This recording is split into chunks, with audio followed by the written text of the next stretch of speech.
오늘도 우리 하나님을 예배하는 우리 존귀한 예배자 여러분을 주님의 이름으로 환영하고 축복합니다.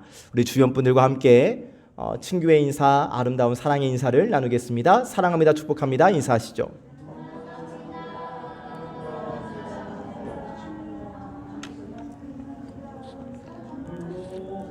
힘있게 좀 인사하시지.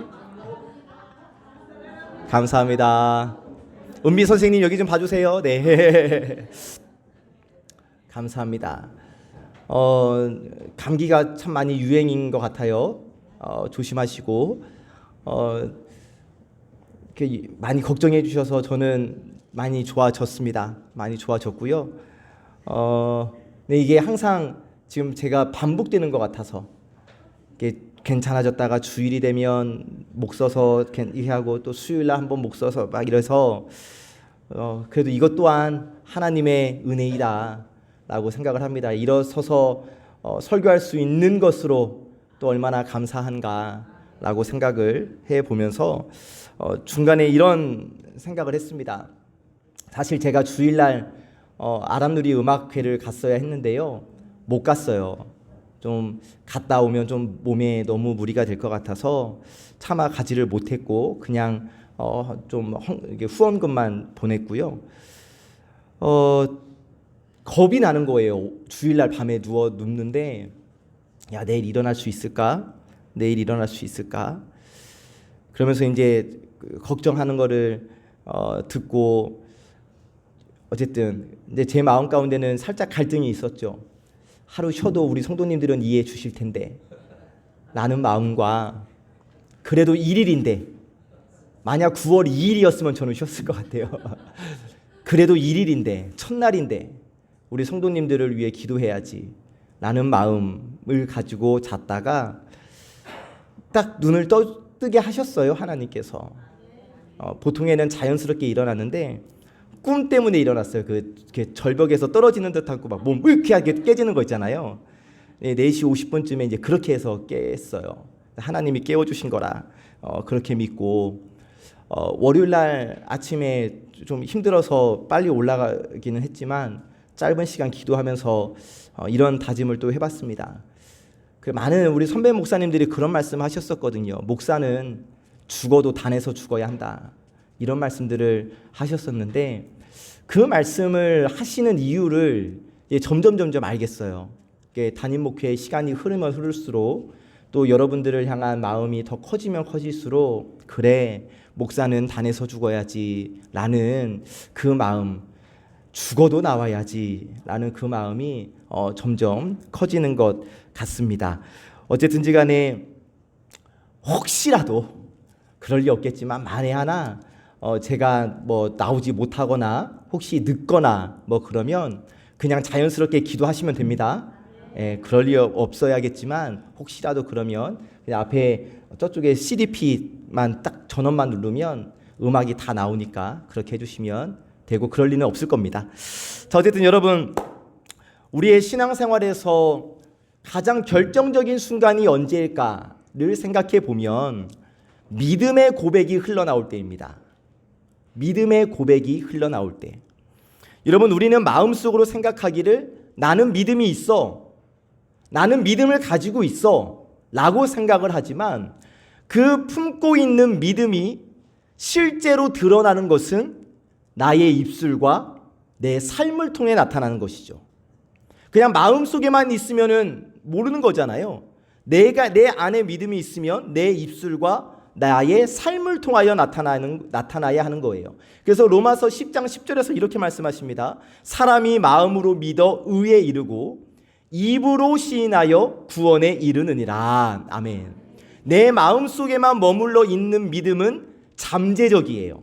그러나 그 믿음을 입술로 고백하면, 입술로 선포하면 그 믿음의 고백, 믿음의 선포는 우리의 인생을 바꾸는 실제가 되는 겁니다. 다시 여러분, 믿음을 마음속에 가지고 있기만 하면 그것은 잠재적인 믿음으로 머무르지만 그 믿음을 입술로 선포하면 그 믿음은 내 삶의 실제가 되는 거예요. 성경에서 이런 고백들이 정말 많이 나오지 않습니까? 다윗의 유명한 고백, 여호와는 나의 목자시니 내게 부족함이 없습니다. 그리고 그 골리앗 앞에 섰을 때 너는 칼과 창과 단창으로 내게 나아오지만 나는 만군의 여호와 하나님의 이름으로 내게 나아간다 라고 외쳤던 그의 믿음을 선포했던 것을 우리는 기억하고 있고, 또 예수님의 제자 베드로, 많은 사람들이 예수님을 오해하고 예수님을 떠나가던 순간 그의 입술을 열어 분명하게 고백을 하잖아요. 주는 그리스도시요 살아계신 하나님의 아들이십니다. 여러분, 이 고백은 그냥 단순한 말이 아니라 하나님의 역사를 불러온 믿음의 선포였습니다. 그래서 어떤 일이 일어납니까? 다윗의 고백으로 인하여서 골리앗이 쓰러졌고, 베드로의 고백으로 인하여서 교회의 반석이 되잖아요. 우리의 입술의 고백도 마찬가지예요. 내 믿음을 내 입술로 고백할 때 하나님의 역사를 여는 열쇠가 된다라는 사실. 지난주에 이어서 오늘 또 우리가 만나게 되는 라합. 사실 믿음의 고백, 신앙의 고백과는 거리가 멉니다. 기생이에요.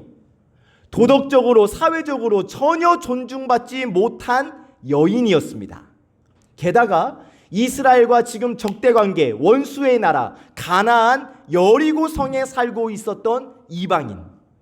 그런데 바로 그 여인의 입에서 오늘 놀라운 신앙의 고백이 터져 나오는데, 여호수아 2장 11절 하반절, 우리 빨간색 부분만 같이 읽어보실까요? 시작.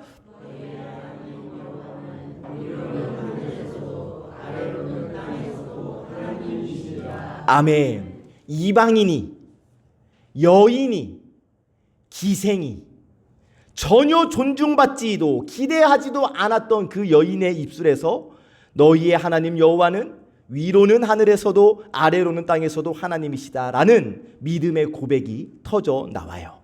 자, 여러분, 하나님은 때로 우리가 전혀 기대하지 않는 사람의 입술을 열어 위대한 고백을 하게 하십니다.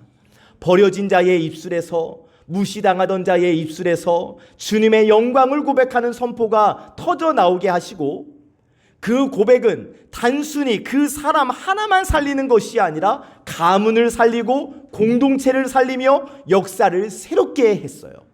자, 그러면 여러분, 오늘 나의 삶을 돌아보면 어떻습니까? 우리는 종종 우리의 나 자신에게 스스로 말합니다. 부족하다고, 지금 몇 주째 부족하지 않다라고 이야기를 하지만 여전히 나는 부족하다고, 나는 자격이 없다고, 내 상황은 너무 초라하다고 스스로를 그렇게 말한단 말이에요.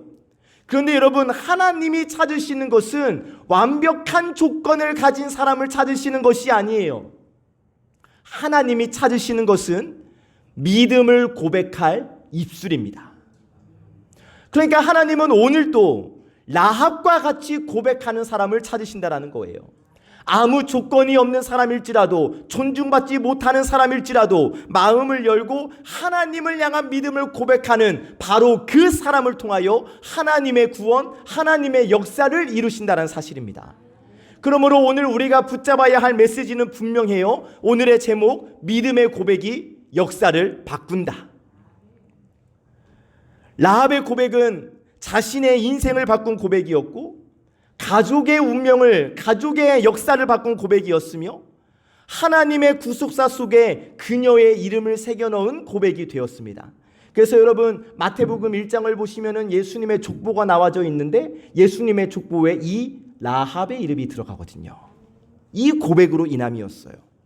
바라기는 여러분, 오늘 우리의 입술에도 이러한 고백이 흘러나오기를 원합니다. 주님, 주님만이 나의 하나님이십니다. 주님만이 나의 구원이십니다. 주님만이 나와 내 가정의 피난처가 되십니다.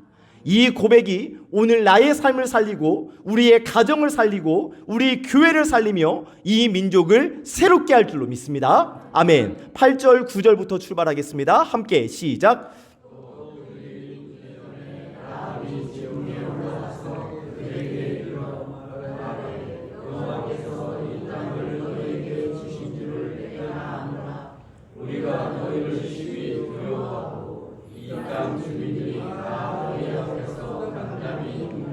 아멘.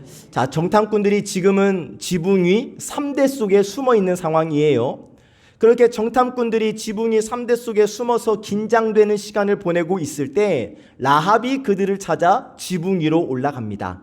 아직 그들이 눕기 전에 라합이 그들을 찾아가 자신의 마음속에 쏟아두었던 이야기를 꺼내놓는데 수다 떨자는 게 아니었어요.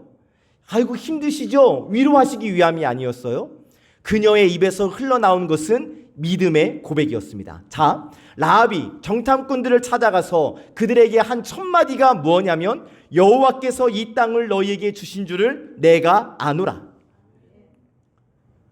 여호와께서 이 땅을 너희에게 주신 줄을 내가 아노라. 여러분, 굉장한 믿음의 고백입니다. 자, 당시 라합은 여리고에 속한 여인이었어요. 가나안 사람이에요. 지금 이스라엘과 원수된 사람이에요. 그런데 지금 라합이 뭐라고 이야기해요? 여호와께서. 너희의 신이라고 하지 않았어요.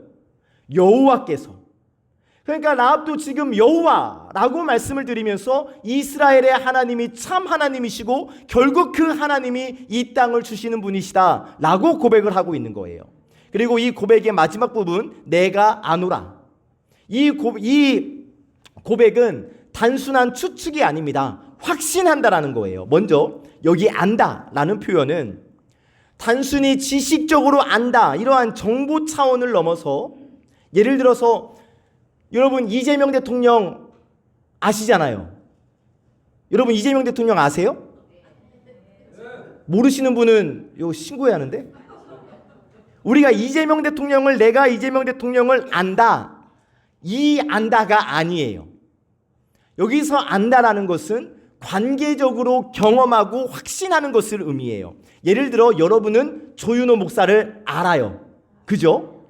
이때 여러분들이 이재명 대통령을 안다라는 안다와 조윤호 목사를 안다라고 했을 때의 안다는 다른 개념이에요. 우리 말로는 지금 안다라는 걸로 같이 쓰고 있지만 히브리어 원어 성경에서는 완전히 다른 개념으로 쓰이고 있는데, 지금 라합이 내가 아노라, 내가 안다라고 이야기했을 때 안다는 후자의 안다, 관계적으로 안다, 경험에서 안다. 그러니까 지금 라합이 뭐라 이야기하고 있냐면 내가 소문으로 들은 것들을 내 안으로 받아들여서 내가 믿음으로 받아들였다, 이런 의미를 갖고 있는 거예요. 그러니까 라합은 듣고 믿고 고백한 것이죠. 자, 그러면 라합은 무엇을 알고 있는가? 여호와께서 이 땅을 너희에게 주신 줄을 안다. 자, 이 고백은 이스라엘이 승리할 것임을 인정하는 것이죠. 그런데 여러분, 지금 이 말을 하는 상황이 언제입니까? 아직 전쟁이 일어나기 전이에요. 여리고 성이 무너지기 전이에요. 심지어 이스라엘은 요단강조차 건너지도 않았어요. 그런데 라합은 믿음의 눈으로 이미 결과를 본 거죠. 믿음의 눈으로. 왜? 라합이 듣고 믿었기 때문에. 이렇게 믿음은 여러분, 현실을 넘어 하나님의 약속을 붙드는 힘이 되는 겁니다.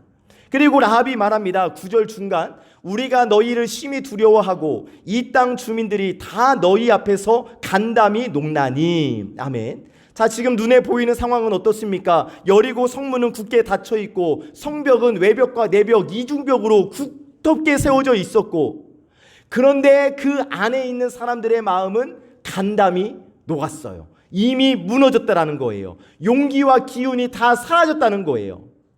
여리고 사람들은 지금 그렇게 두껍게 세운 성벽을 의지하고는 있지만 마음속 깊이에는 이미 패배감에 사로잡혔다라는 것이죠. 여러분, 이것이 하나님의 방식입니다. 우리가 눈으로 보기에는 여전히 장벽은 높고 성문은 굳게 닫혀 있으며 현실은 굳건해 보여요. 그러나 하나님의 눈으로 보면 이미 그 대적들의 마음은 무너져 있어요. 보이는 성벽은 아직 건재하지만 보이지 않는 마음은 이미 녹아내리고 있다고요. 지난주에도 반복했었습니다. 여러분, 우리의 삶에도 여리고성과 같은 문제들이 있어요. 병이 낫지를 않아요. 가정이 회복되지를 않아요. 경제적인 형편이 여전히 막혀있는 것처럼 보여요. 하지만 여러분, 믿음의 눈으로 보면 하나님은 이미 그 대적들의 마음을 녹여내고 계신다는 사실. 문제는 여전히 크지만 하나님의 더 큰 손이 역사하고 계신다는 사실을 믿으시기를 주님의 이름으로 간절히 축복합니다. 그래서 하나님이 이 라합의 고백을 통하여서 우리에게 말씀해 주시고 있습니다. 너는 무엇을 보고 있느냐? 여전히 높은 성벽만 보고 있느냐? 아니면 이미 무너진 대적의 마음을 보고 있느냐? 다시 여러분, 너는 무엇을 보고 있느냐? 여전히 높은 성벽을 보고 있느냐? 아니면 무너진 대적의 마음을 보고 있느냐? 여러분, 이 하나님의 질문에 여러분 무엇라 대답하시겠습니까? 여러분, 믿음은 눈에 보이는 것을 뛰어넘는 겁니다.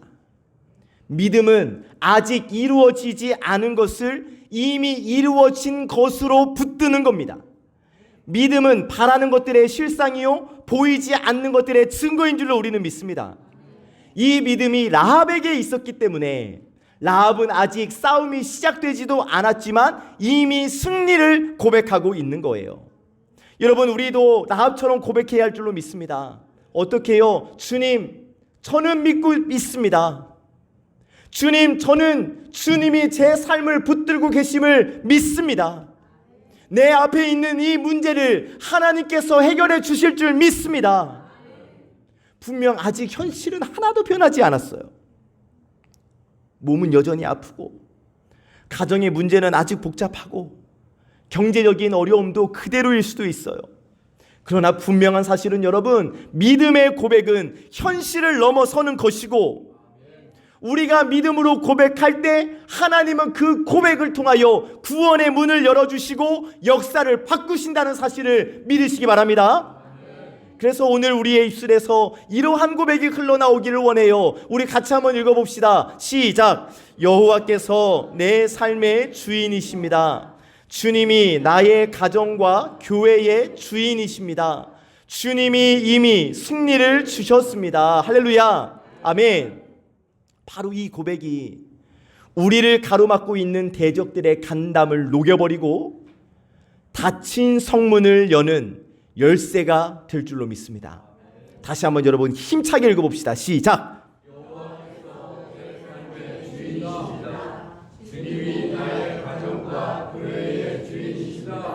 주님이 이미 승리를 주셨습니다. 할렐루야. 아멘. 10절 11절 말씀입니다. 함께 시작.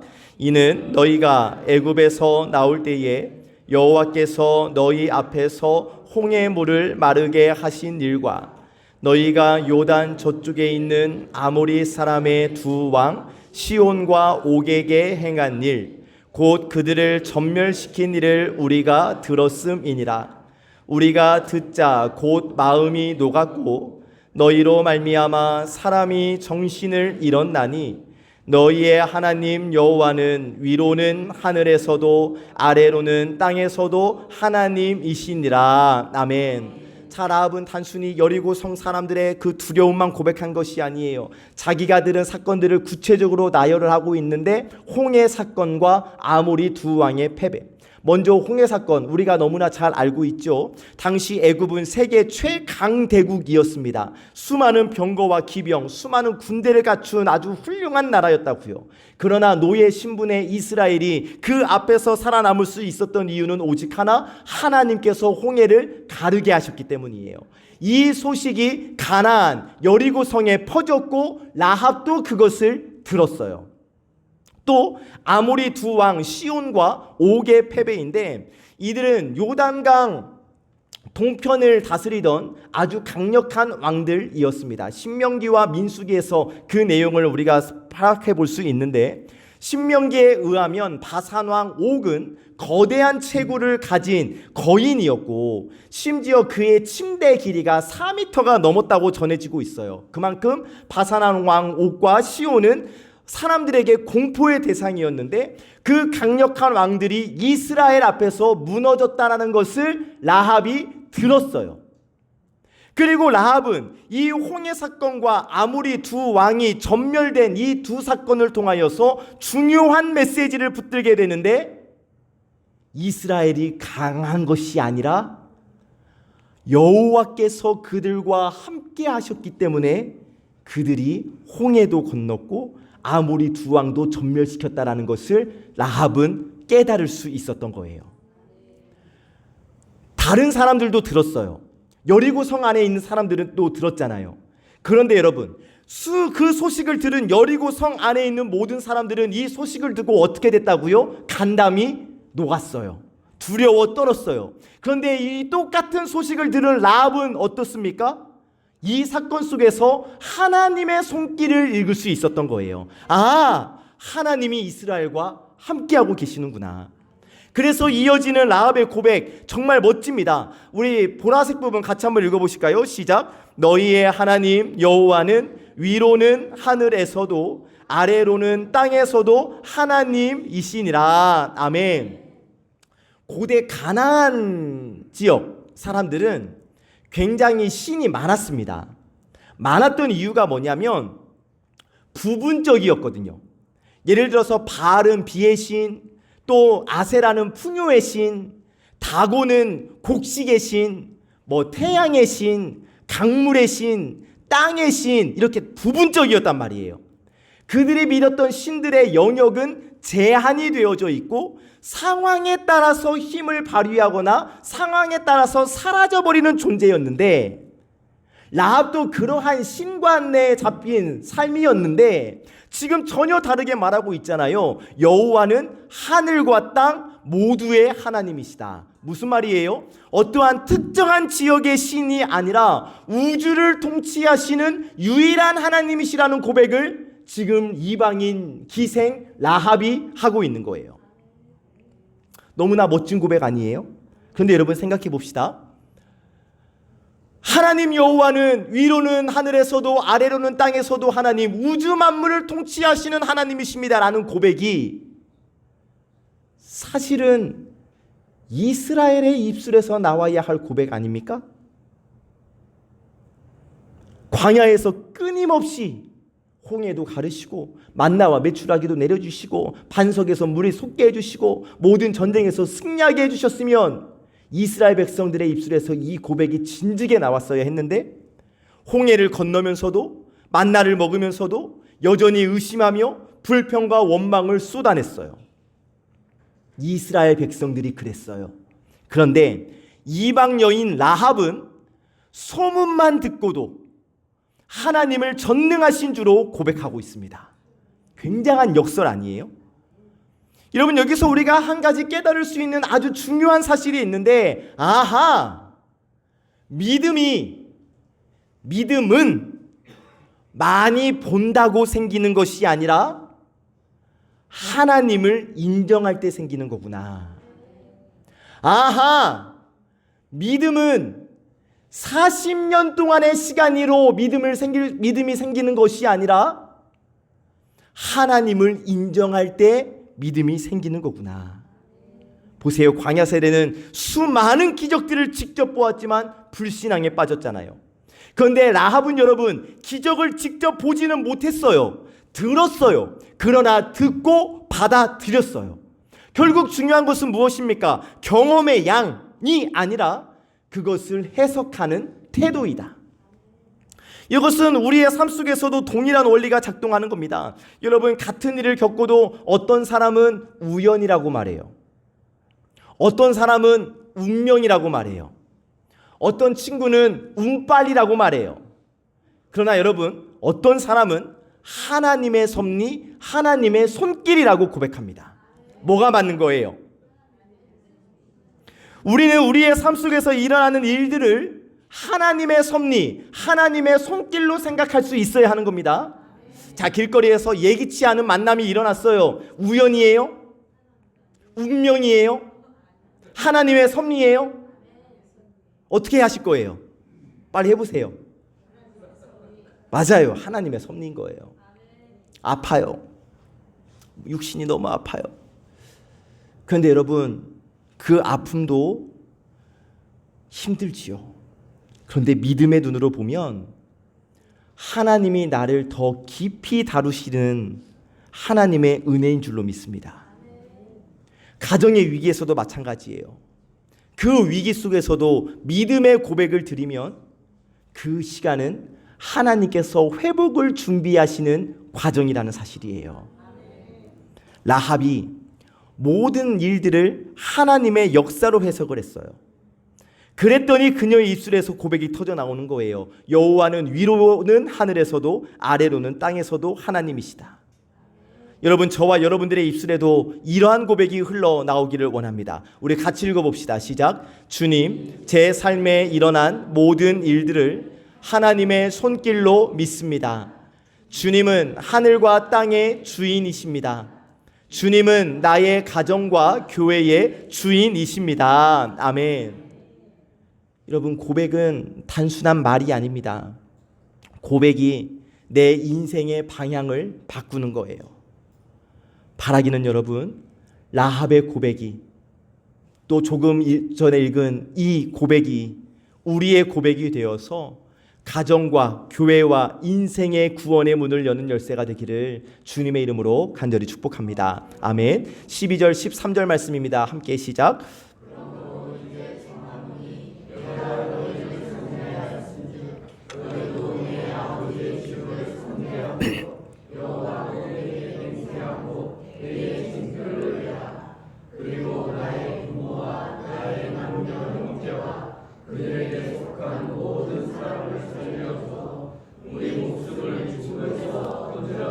아멘. 자, 라합이 이제 정탐꾼들에게 정중히 담대하게 요청을 하는데, 내가 너희를 선대하였으니 너희도 내 아버지의 집을 선대해 달라.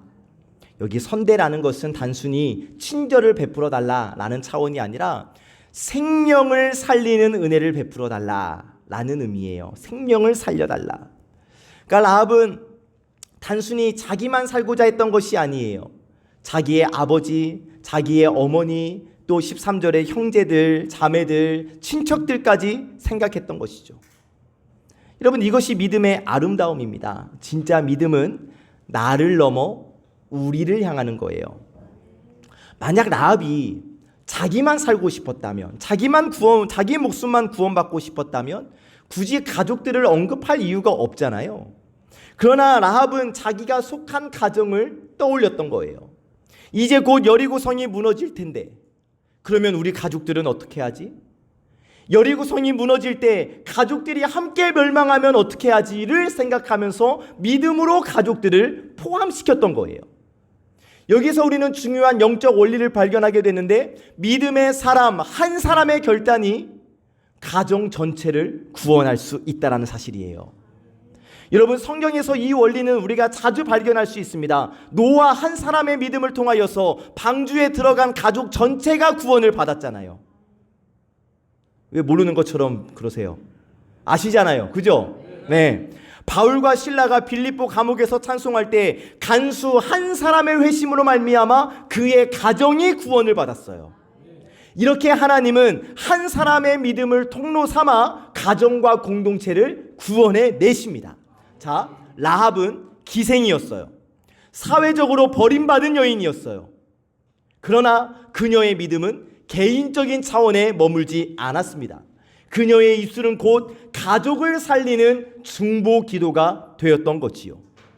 사랑하는 여러분, 오늘 우리의 믿음도 라합처럼 가족을 품는 믿음이 되기를 주님의 이름으로 축복합니다. 우리 교회는 그런 분 한 분도 안 계시지만, 나만 구원받으면 되지, 나만 교회 다니면 되지가 아니라 오직 나와 내 집은 여호와를 섬기리라는 고백이 우리 입술에서 흘러나와야 할 줄로 믿습니다. 말씀드렸지만 우리 교회로 나와야 할 가족들이 너무나 많잖아요. 남편이, 부모님이, 자녀가 여전히 신앙을 거부하는 모습 때문에 눈물로 기도하는 분들이 계시지 않습니까? 그런 우리들에게 오늘 하나님께서 우리에게 말씀해 주시는 겁니다. 너의 믿음을 통하여 너의 가족들을 구원하겠다. 다시 여러분, 믿음으로 아멘 하시기를 바라요. 너의 믿음을 통하여 너의 가족을 구원하겠다. 여러분, 내 기도가, 내 고백이, 내 작은 결단이 우리 가정을 살릴 수 있는 거예요. 가족 전도하기가 제일 어렵다고들 합니다. 그러나 여러분, 라합처럼 포기하지 말고 끝까지 간구합시다. 하나님께서 반드시 나의 이 믿음을 통하여 우리 사랑하는 가족들을 구원하여 주실 줄 믿습니다. 그러니까 우리의 입술에도 이런 믿음의 간구가 있어야 하는 거예요. 주님, 나만이 아니라 우리의 가족들도 구원하여 주시옵소서. 나만이 아니라 부모님과 자녀와 형제와 자매를 살려 주시옵소서. 하나님은 분명 우리의 기도를 들으시기 때문에 나의 믿음, 여러분들의 눈물, 여러분들의 간구를 통하여 온 가족이 구원받게 될 줄로 믿습니다. 14절 말씀입니다. 시작.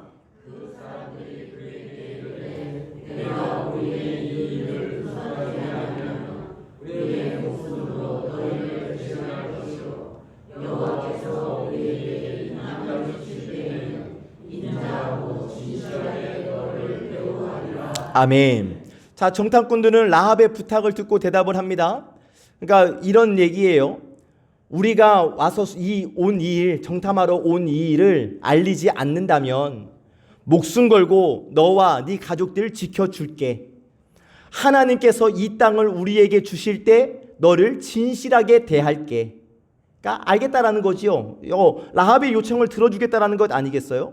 자, 여러분, 정탐꾼들은 라합의 도움을 대가 없이 받지 않았습니다.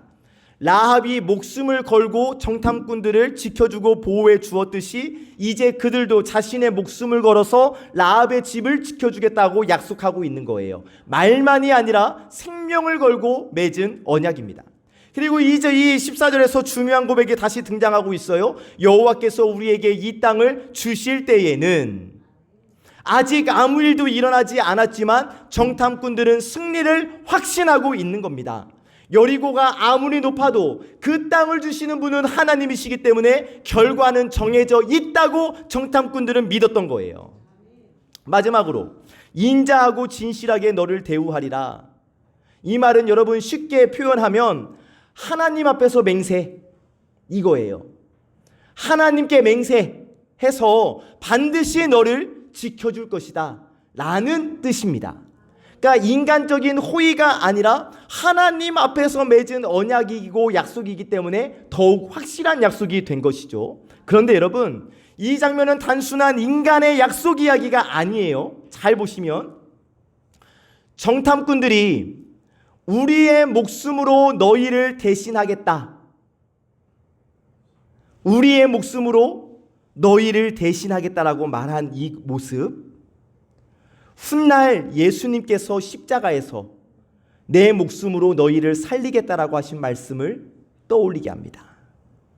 무슨 의미냐면 라합과 그 가족들이 이 약속 안에서 안전했었던 것처럼 오늘 우리도 십자가의 약속 안에서 안전할 수 있다는 거예요. 여러분, 세상의 약속은 쉽게 변하지만 하나님의 약속은 변하지 않습니다. 그래서 라합의 집이 이 약속 안에서, 이 언약 안에서 안전했듯이 우리의 가정도 예수님 안에 있을 때 가장 안전한 줄로 믿으시기를 주님의 이름으로 축복합니다. 이 믿음으로 내가 그리고 우리 가족들이 오직 예수 그리스도 안에 거함으로 인하여서 하나님께서 주시는 안전의 복, 평안의 복을 누리게 되시기를 참 좋으신 예수 그리스도의 이름으로 간절히 축복합니다. 아멘. 말씀을 정리합니다. 오늘 우리가 함께 살펴본 말씀은 라합의 고백과 라합의 부탁 그리고 약속으로 나눌 수가 있겠죠. 자, 라합은 사회적으로는 절대 부족한 여인이었어요. 아무도 주목하지 않는 여인, 기생으로 살던 이름조차 부끄럽게 여겨질 만한 사람이었습니다. 그러나 그 입술에서 위대한 고백이 흘러나왔죠. 너희의 여호와 하나님은 하늘과 땅의 하나님이시다. 그리고 라합은 자기만 살려고 하지 않았어요. 아버지, 어머니, 형제, 자매, 친척들까지도 구원받기를 원했습니다. 믿음은 여러분, 나 혼자만의 문제가 아니에요. 늘 가정을 품고 이웃을 품고 공동체를 품는 거예요. 그렇기 때문에 라합의 믿음이 더 귀히 여김을 받는 것이죠.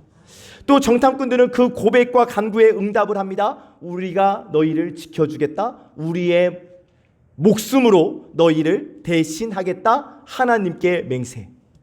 단순한 인간의 약속이 아니라 하나님 앞에서 맺어진 언약이었고 그 약속은 실제로 이루어졌습니다.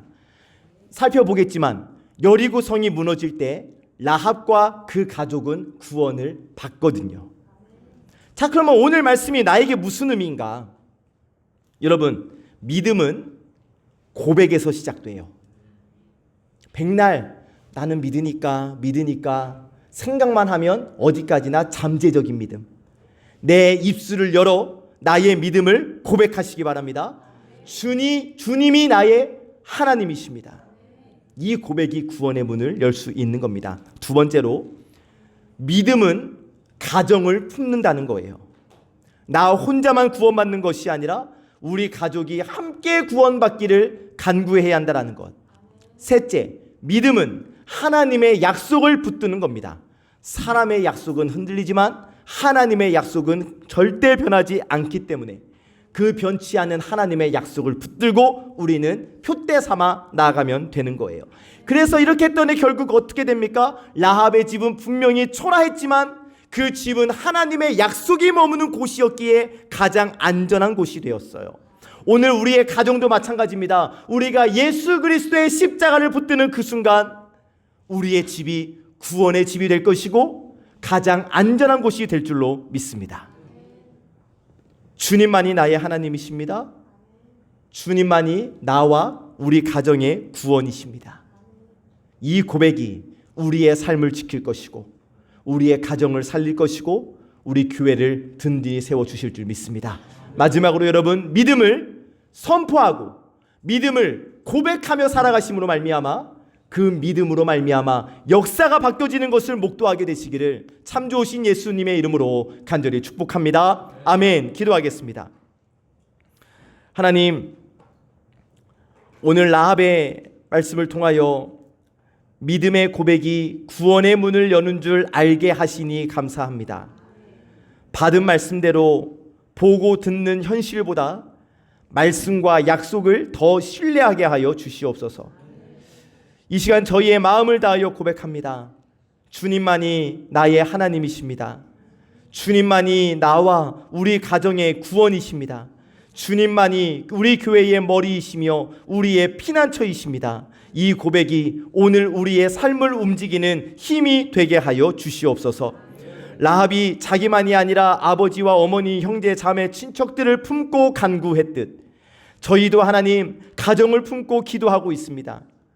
믿지 않는 남편과 자녀들, 부모님, 형제자매, 아버지 하나님 그들의 마음을 열어주시고 복음의 빛을 비추사 집안 전체가 주께로 돌아오는 구원을 똑똑히 보게 하여 주시옵소서. 상처난 관계에는 화해를, 무너진 대화에는 회복을, 흩어진 마음에는 주님의 평강을 허락하시사 라합의 집이 언약 안에서 안전했듯 우리 가정도 예수 그리스도의 십자가 언약 안에서 안전케 하여 주시옵소서. 오늘 받은 말씀대로 살게 하시기를 원합니다. 말로만이 아니라 삶으로 고백하게 하시고 작은 순종, 작은 정직, 작은 사랑으로 매일의 자리에서 믿음을 드러내게 하여 주시옵소서. 모든 영광을 주님께 올려드리며 우리 구주 예수 그리스도의 이름으로 기도하옵나이다. 아멘.